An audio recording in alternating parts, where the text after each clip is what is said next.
There's absolutely a classic philosophy that says you should always leave your audience wanting more, but especially when it comes to video games that can be a double-edged sword.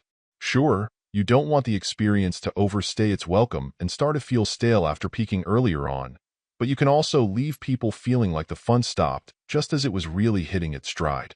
In particular, even at a budget price, indie games that offer less than a handful of hours to enjoy can have a tough time, and that's unfortunately the trap Duck Detective falls into.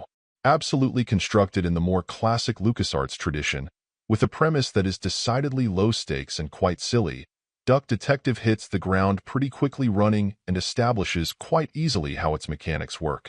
When you go into an area, you'll have to move around, looking at things and talking to people, and that will give you a series of word clues you'll then be able to use. In general, your goal will be to use these words, names, etc. to fill in the blanks in some statements that represent the core facts in the case. Once you're able to deduce what works, you'll have solved the puzzle, and that will contribute to the overall attempt to resolve the mystery. The problem is, there's only one case to solve here, so it's all over pretty quickly. What still works nicely regardless is pretty well everything you'd want or expect in a tight adventure game.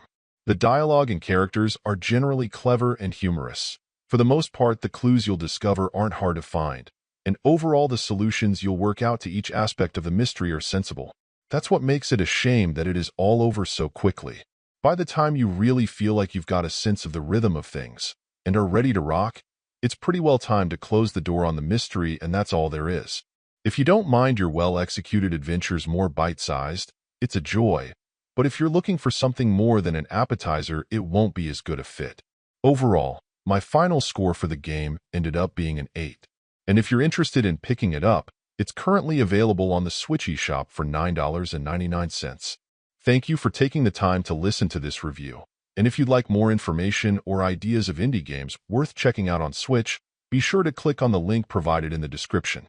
Until next time.